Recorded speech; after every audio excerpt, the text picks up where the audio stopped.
Good day mga ka-PBA Madness! Kung meron mang team sa PBA ang may kakayanang pumigil sa tinatangkang Grand Slam ng TNT Tropang Giga, ito nga ay ang mga bataan ni Coach Leo Austria na San Miguel Beermen.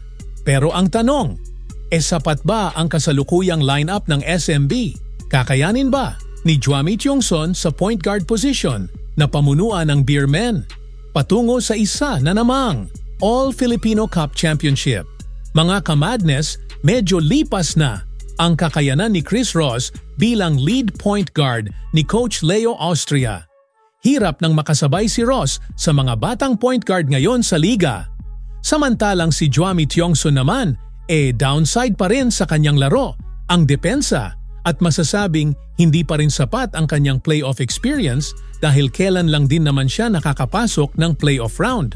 Inconsistency ang nagiging problema ng mga players ng San Miguel, lalo na pag pinapasok na ang second unit sa rotation ni Coach Leo.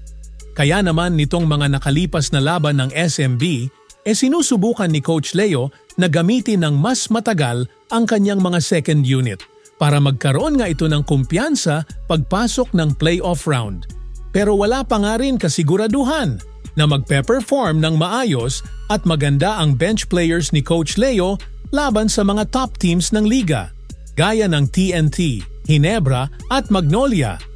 Mga ka-Madness, nakuha na ng TNT si Jordan Heading at sinundan naman ito ni Mike Nieto. At may mga usap-usapan pa na big man naman ang isusunod ni Coach Chot Reyes. Pero kung titignan natin ang ginagalaw ng TNT, mas lumalalim ngayon ang kanilang guard rotation at mas naging deadly pa sa 3 points area. Samantala ang SMB naman, wala pa ring galaw para patikasin pa ang kanilang aging na mga gwardya. Mga ka-Madness, crucial ang susunod na dalawang laban ng San Miguel. Una nga ay kontra sa Rain or Shine at ang susunod naman ay sa Converge.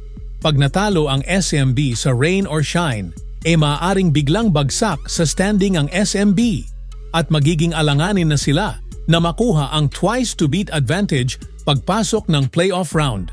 Kaya importante na maipanalo ng SMB ang kanilang susunod na mga laban. Ganon din ang ka-sister team nilang Barangay Ginebra.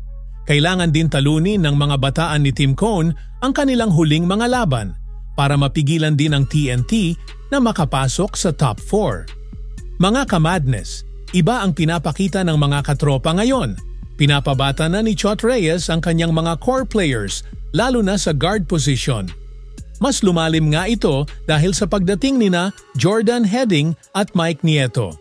Samantala, ang kampo naman ni Long Hair, pinag-iisipan pa kung saan ilalagay ang mga natitirang mai-harvest sa farm.